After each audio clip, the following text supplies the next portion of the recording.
Hey, what's going on, sports card fans? This is Ray from Philly here on this Wednesday night, September the 9th. Welcome to another episode of Sports Card Talk. Tonight, this is episode number 11, and we're really happy to have a great guest with us tonight. First, I want to introduce my co-host. This is Mike, This Baseball Card Life, that is joining us tonight, as usual. And Hello. we're Great to be also back. joined by a guest who right now we have Victor Roman, who is from All Time Greats blog. Victor, thanks for There you joining us go. tonight on the show. Thanks for having me, you guys. Honored to be here with you tonight. Well, we're looking forward to having you on tonight. We got a lot to cover here. First, we're going to introduce Victor as to what he's offering to the community, to the hobby world. Victor has a great website called All Time Greats blog, and it's a fantastic website that, well, I'm just going to let Victor basically explain to you the whole history and the whole premise behind it. I pretty much myself and Mike were on this site a lot. It's a great database information, great site to look up pretty much anything you want that you're looking for on the hobby. So, Victor, why don't you tell us a little bit how you came up with the idea and what people can look for in the site? What do you offer on the site on All Time Greats blog?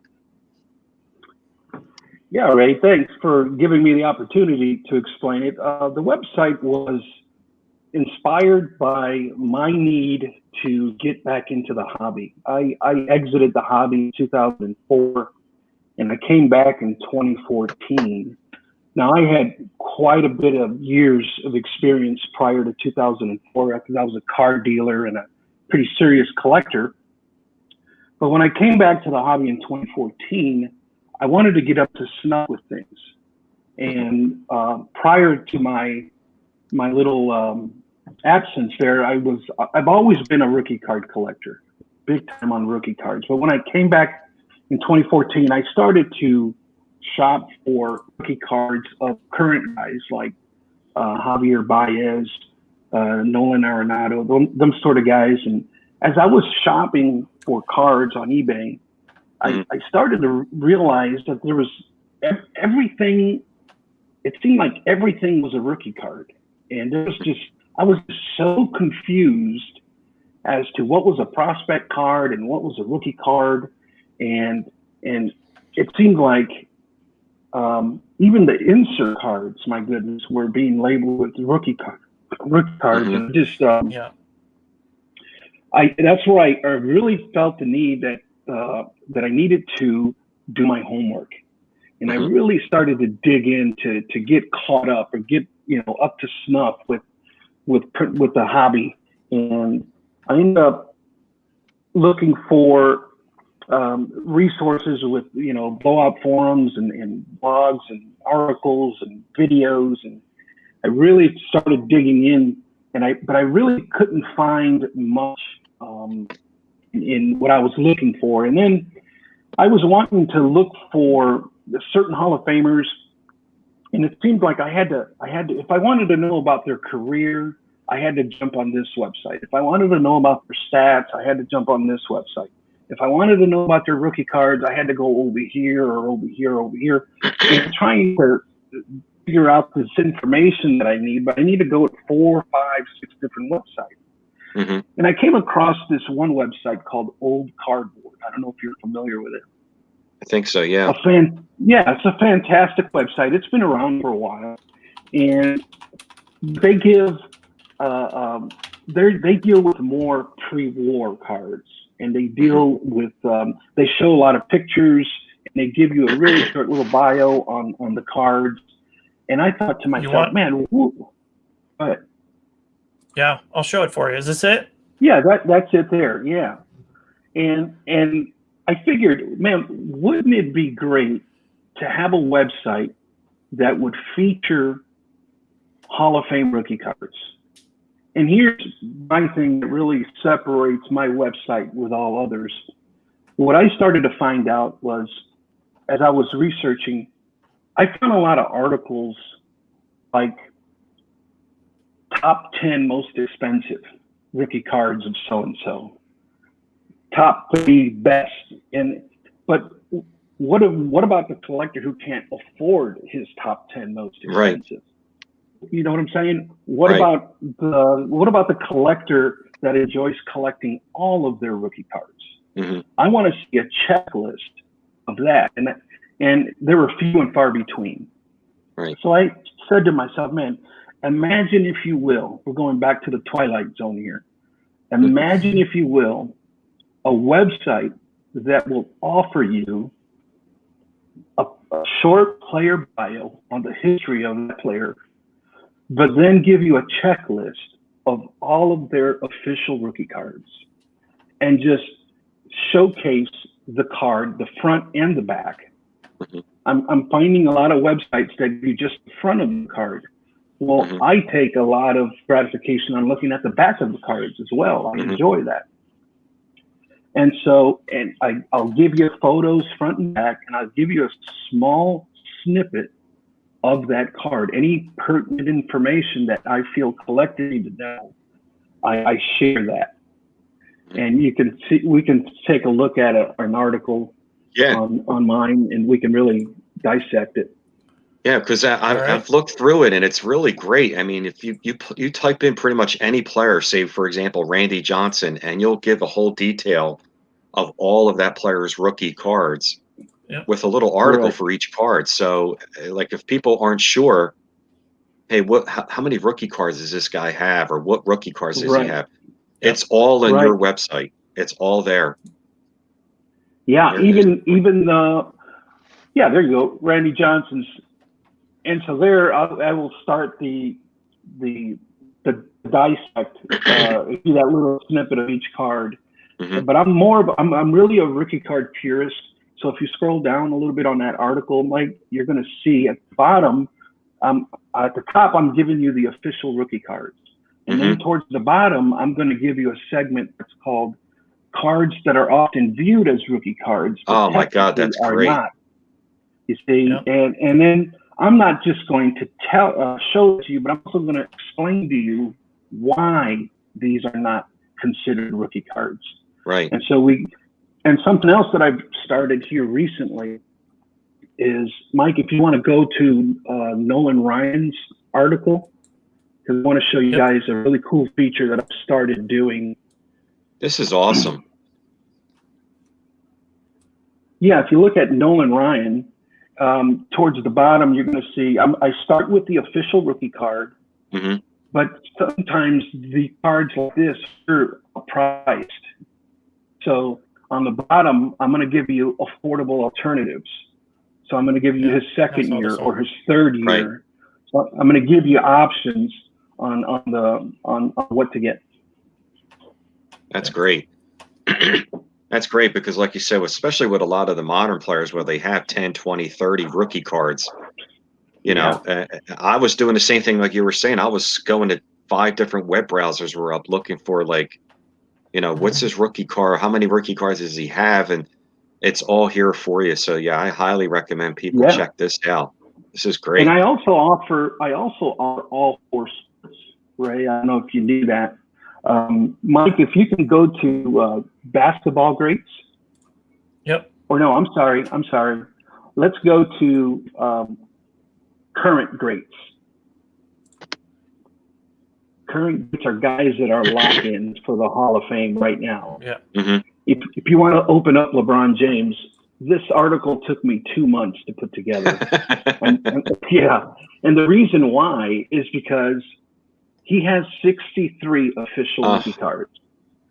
63, but I took the time, the labor of love.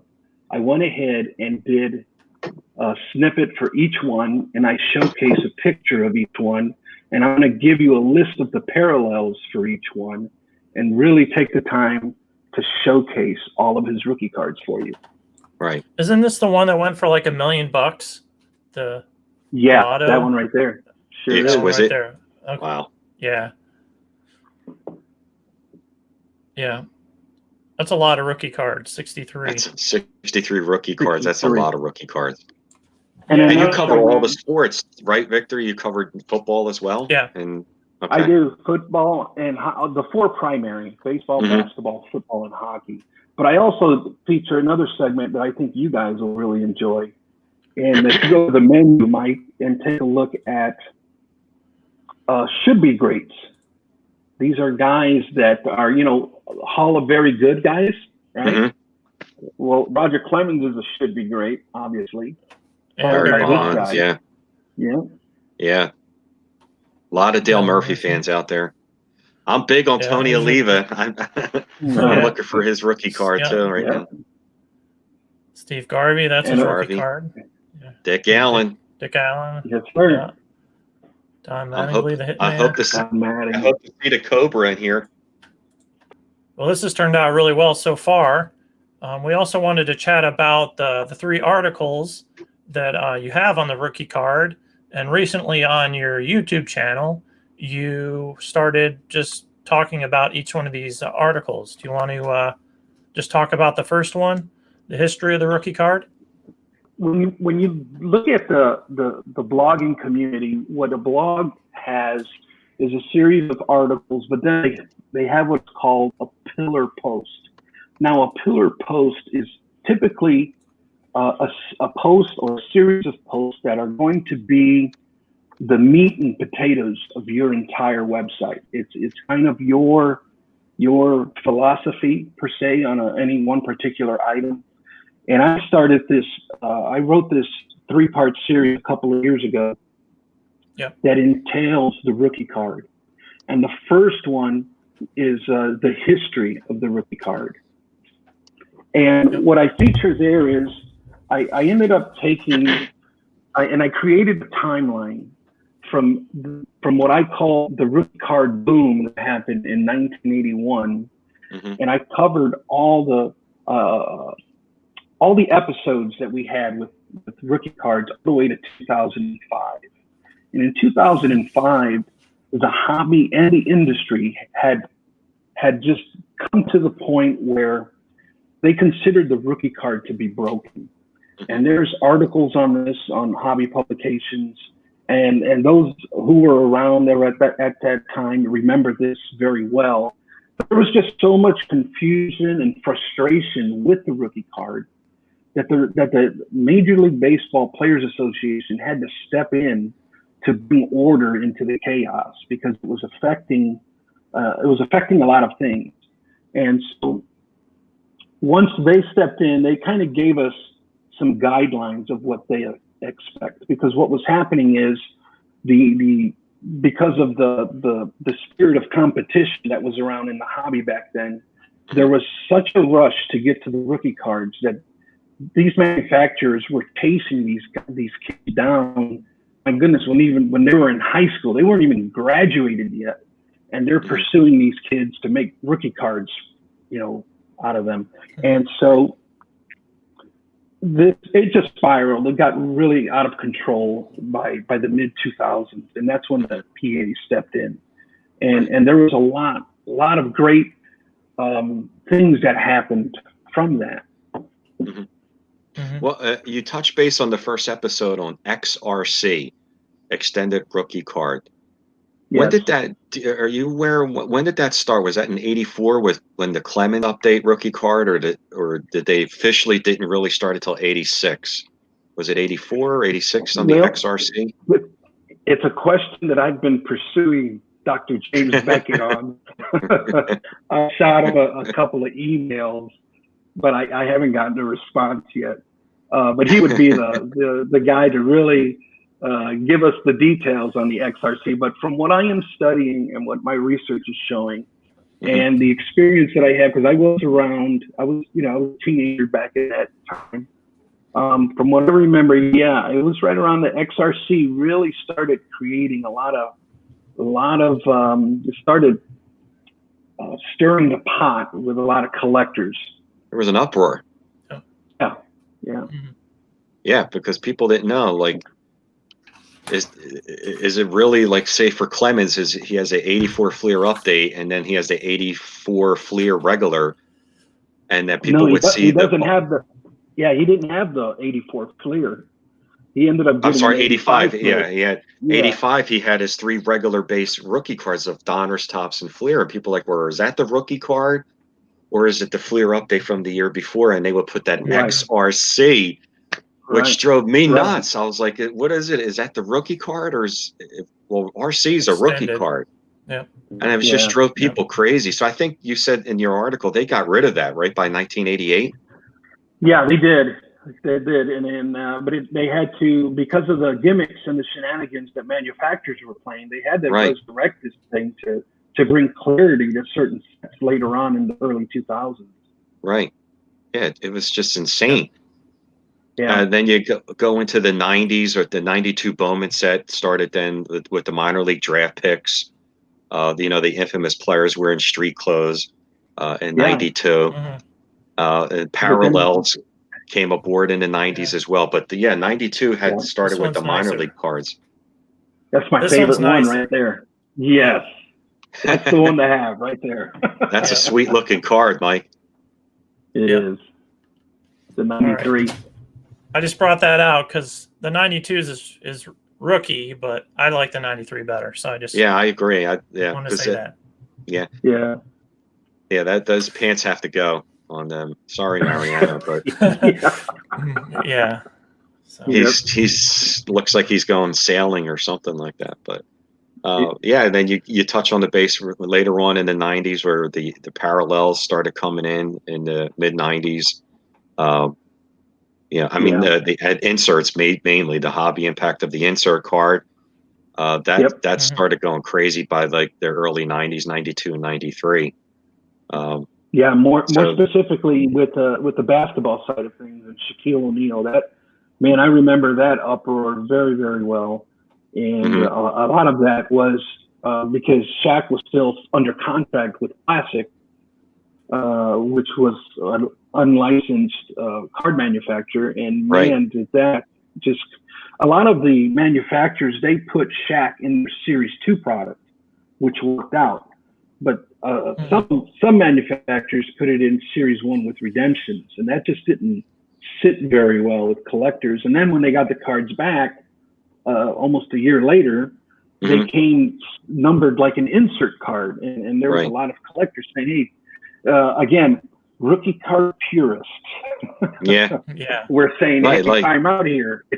That's exactly what you're saying. You're saying that, but are parallel and rookie players that are included in insert set considered rookie cards? Some collectors say no. Others say yes. So correct. It's a parallel. And in your second video, I was going to move it here in your second video, the 10 Commandments of the rookie card. You even mentioned like a redemption card, even if it's his rookie year, is not a rookie card. And one of your, I think it's one of the last ones. Let me show everybody the article here. No, and that was based. The 10 Commandments of the rookie card are based. The first 5 were what the MLBPA gave us. Okay. And then the second 5 were basically hobby standards that collectors, this is what we followed. This is what the standards that we had for a rookie card back then. And so after 2005, when the rookie card went under reform, I recall, the industry, the collectors, the MLBPA, card dealers, collectors, everybody came and had their say at the table to really define what is a rookie card and what isn't. Right. And the second 5 are actually what the hobby says. What are rookie cards? Right. 6 through 10. Yeah, we could go through these 10 Commandments if you like. I mean, I think this is very informative, and it's just really good information. Let's stick with pushing the video more, because I need to. I want to update this. Yeah, absolutely. And it's just the rookie cards is just such a phenomenon in the past. Oh God, since 1984 with the Mattingly rookie and everything else, like it's just come a long way. I mean, before that, people really weren't chasing the rookie cards. From what some of the research that I've looked at, it was mainly just getting the all-stars of whoever that people wanted to get. Like if pick any year, 73, 74, you know, when we were kids opening up packs, we weren't like, oh, did you get so and so rookie? You know, now I A lot think in that simpler. it's a whole different ball game now. Now it's like starting in 1984 when the Mattingly '84 Donners came out. You know, Well, 81, that was a game changer right there. when Donners and 1981. Fleer Game came into changer. picture, Yeah. yeah, that was a total It game was. changer. Yeah, Absolutely, but for pre sure. 81, so pre 81, a lot of collectors were just getting sets or Right. team sets or just getting their favorite Right. players and Right. just kind of doing Exactly. that for collecting. Exactly. Yeah. Yep. Yeah. So Yeah, so you have another. So the two episodes that you've done so far were the history of the rookie card. Episode 2, Yep. you've done the 10 Commandments of the rookie card. So you're going to be doing a third part coming up soon. Did you want to like not give away too much information, but Yeah, I don't want to give it all away. you don't right? want to give it away. No, at least maybe the title. here we go. Yeah, the title of the next video is going to be called "The Future of the Beloved Rookie Card," and it's really where I really get into, I guess, communication. Mhm. Okay, and I'll give you a little snippet of what I'm going to be talking about, and then, but it's basically communication is the key. Now, my Right. thing is, they're your cards. You can call your sports cards whatever you want to call them. You have Right. the right to do so. If you Right. want to call an 8th year Nolan Ryan a rookie card, hey, guess what? That's what it is. Because it's your card. Right. But the proposition that I'm wanting to give to my listeners and to your listeners is, when it comes to the selling and trading of cards, we all need to be speaking the same language. Right. Have For a the standard. sake of for the sake of the hobby, for the sake of the future, for the sake of new collectors coming in, there Right. has to be, let's call it what it is. And I Mhm. also enjoy very much what ComC has done. And I'm giving too much away here, but I'll get into the details later. Yeah. I really appreciate what ComC has done, because they've taken and they split things up to try to get proper communication. They've kind of given us a template to follow, and they've split it up as rookie year, rookie card, and I want to say it's pre-rookie. And they have a red box for the rookie Yep. cards. They have a yellow box if it's rookie year, and I believe a green box for pre-rookie. And so if we can follow that template, I think it would benefit the hobby as a whole, Right. and give collectors a better chance at getting what they want. I'll tell you, guys, I ended up last year, and now I have studied this topic extensively, right? Now, here's what happened to me last year. I decided, I live in the Chicagoland region, and I decided I want Frank Thomas's rookie card registry. So I Okay. started the set, and on my PA set registry, I started the set and I went shopping, right? Real excited. And I'm starting to scroll through Frank Thomas rookie cards. And I bought the 1990 score traded along with some other ones. And Yep. when I got it back, and I went to go get my 1990 score traded, and I went to go put it into the set registry, it wasn't there. What? Yeah. That's happened to me a couple times. Yeah. Yeah. It turned out the 1990 score traded is not an official rookie card. Therefore, it's not in the Frank Thomas rookie card registry, because he has a 1990 score. Yes. So the score traded, it can't be a rookie card because he already has a rookie card. Right. And so, yeah, it's things like that just it just blew my mind, Well, that happened to me with Albert Pujols. Okay, he has 3 2001 Topps cards. They all look exactly the same. They have the green border. They have the 2001 Topps traded, 2001 Topps Chrome traded, and 2001 Topps Chrome. So I had bought the Topps Chrome traded, and I was gonna, like you, I was gonna start the Albert Pujols rookie card. And I tried to put the Topps Chrome traded in, It's not there. I call up Nope. PSA. They said we don't. It's not recognized as a rookie card. His Topps traded is, but not, and the Topps Chrome, but not Topps Chrome There it is. traded. I was like, why? They said, well, we Love go it. by what Beckett says, and if they don't have an RC next to it, it's done. I was like, oh my God. I was Yeah. like, that's why, you know, it's so difficult today, and you shed a lot of light on it with your site. So thank you for that. So it gives a lot of clarity to like just tell people here, you want to know, it's right here. There's no confusion about it. It's black and white. Right. You pretty Yeah. much tell it like it is. Like, this is the rookie card. If you're looking for the true rookie card, like Bowman right now does these first cards, and you know, so it's not like it doesn't have the RC on it, but it'll say first card or something like that. And I'm like, First Bowman, yeah. first Bowman card. I'm like, so they're calling that, I guess, a pre-rookie card. So I'm like, I'm done. Said I can't keep up with this now anymore. It's just there's too much to try and figure out. So Right. I don't know. Do you have any advice to people as to like what should they do? Should, if they want to just go for the rookie card, just not even bother, I guess, with the pre-rookie cards and all that, and just go for what like RC and just stick with that, because that might be the most simplistic way to go about it for me anyway. That's how I Well, approach it. you know, it depends what the collector wants. I see, you know, I see value in prospect cards. I really enjoy the autograph cards and prospects because Right. they're very clean, beautiful autographs.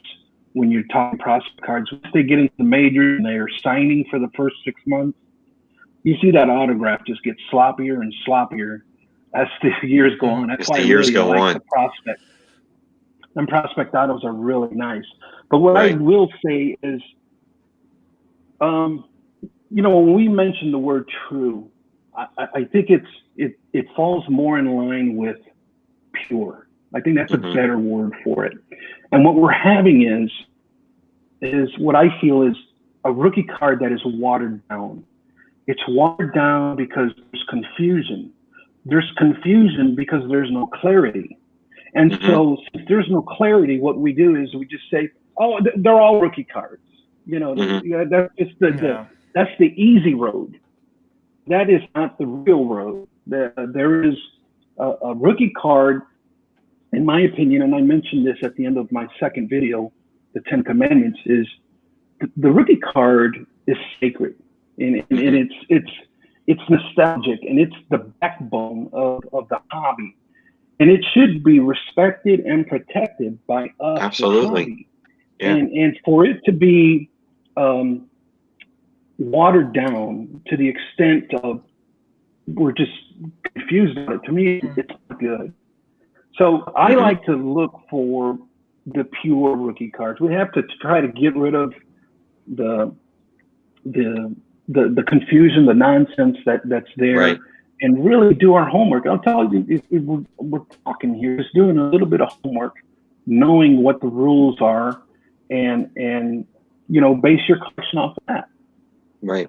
And plus the fact, Victor, is like when, even if it is just a true RC on certain years, people don't know which one to get. I mean, even if there's, say, 10 rookie cards of that player, like, well, which is the most valuable one, and why is that one the most valuable one? And as you know, recently it's been Topps Update because of the Trout, you know, flagship. Now Right. people are using this new word that I just discovered a year ago, flagship. And people said, well, it's going to be Topps Update. For a while, it was Topps Chrome, and then it was Topps Update, and it changes from year to year. And I'm just like, you know, a Right. lot of people have asked me that question too. Like, they say, all right, we know that this has an RC on it, but the player has 10 RCs. Which one is the one to get?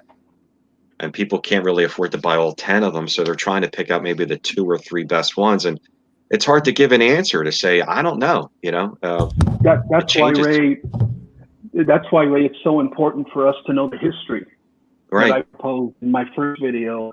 It's so important to know the history, and it's so important to know the rules. Right. And I hate to say that word rules because that rubs people the wrong way. Sure. Right. But let's call it boundaries. We got to Right. know what the boundaries of the rookie card is, and we know the history of what the rookie card is. Well, now when we're faced with with a question today, we have some form of reference where we can make an educated decision. Right. Yep. Yeah, it's so true. I think you have to start from the beginning to get where you're at right now to try and understand it. But it's still a task each year for a lot of people to try and figure out what to go for on these players. But nonetheless, it's And still a fun thing. I don't believe it's the people. I think it's really, Ray. It's nobody's teaching it. So, and this is why I always implore the seasoned collectors. There's a lot of seasoned collectors out there, and I want to encourage your listeners and perhaps those who have been in this for a while, become teachers. And I know I'm not saying do YouTube channel or do. I'm talking about the collectors that are next to you. Right. Teach them the right way, and don't be afraid to voice that to the younger generation, because they need to know. Yeah. And I know we got to get going here in a few minutes, but I had a couple things I wanted to ask both of you guys about. Okay. And just I thought a few of like kind of the bad things about this whole rookie card craze. Though I want to say I do collect rookie cards and I like them. This is just like the 5% that just kind of the rookie card that kind of bothers me a little bit. And at times it feels like the rookie card's gotten like too big in the hobby, where people will just like buy a factory set and take out the 4 good rookie cards and literally like throw away the other 700. Like they don't matter at all. And it's like 90% of the cards produced are tossed or put in a box and you never look at them again. Right. And it just like really like devalues so much of the hobby. And there's so many great cards other than the rookie cards. And I know there are awesome, great rookie cards. Like I got these a few weeks ago. I mean, these are really fun, right? Right. Sure. Right. These are really hot, fun cards that came out. I showed this on Instagram, because it's been 25 years since Cal came out, right? Like this is a really nice card to have, graded or not. Like it just was a lot about the league. And that's a little frustration there. And then I opened like almost $50 in packs of these. And these 2020 Top Series 2. And I love opening packs. I'm not saying don't do that. But I got 2 Luis Robert cards, which is great, right? But both of them have scratches all down them. So it's like, and it happens a lot with the newer cards with me. There's like line scratches on them. And I just quality control hasn't been great with Topps the last few years. So that's been, really frustrating because the main, what's worth anything are the rookie cards and the parallels and the autographs. The hits. So that's and the hits. And it's like 5% of stuff is what people want and 95% isn't. Right. And so collect rookie cards, buy what you want, but it just seems like that's all people are doing. And the set collectors are like a thing of the past, and so tell me where I'm wrong here if I'm just I'm talking too negative about this. You're not wrong at all. I mean, there's that old adage that I think a lot of us on YouTube have been saying, collect what you love, which really is a true statement. Like when you open up the pack and you got the 2 Luis Robert cards and then you saw the scratches on it. Now, a lot of people that are chasing the rookie cards are now all of a sudden think that the rest of that pack is worthless. And that's a shame because, hobby and collecting the hobby. I mean, the rookie card is, I'm going to admit it. I do collect the rookie cards, but I do collect a lot of other things too. And I do set building as well. But people shouldn't just also just chase the rookie cards, I guess. Collect whatever you feel like you want to collect and open the packs and enjoy it with your son or your child or whatever. And I think it has gotten a little crazy the past couple decades, really, with the rookie card because of the value. But it's a good point to give to people out there to say, don't forget there's other cards in there. I mean, second year, third year, but it doesn't matter what year, really. I mean, if you're a fan of a player, be a fan of a certain set and you just want to collect that whole set, go for it. So yeah, I totally understand what you're saying. It can get it water down everything else and make just think that people just have to chase the autographs or the serial number cards or the rookie cards. Even though I'm a total person freak of rookie cards here. I'm the first one to say I chased them myself, but and Victor is too. But yeah, there's nothing wrong with anything else that people collect out there. Collect what you love. Absolutely. And enjoy the I hobby think for what it is. I think, Mike, what you're seeing is what's on the front lines. If you're specifically looking at YouTube, it's going to be all about the rookie card, and that's all we're pumping and dumping is on the rookie cards. But I think if you really do an overall universal view of it, the rookie card is probably going to be the majority. But there's also going to be a lot of heavy collectors, player collectors, team collectors, set collectors. Yeah. There's quite a bit of those too. They're just not as perhaps vocal on YouTube. Yeah, I don't see them as much. Yeah. No, not as much, but they're there. I believe they're there, at least in my circle around town here. Yeah.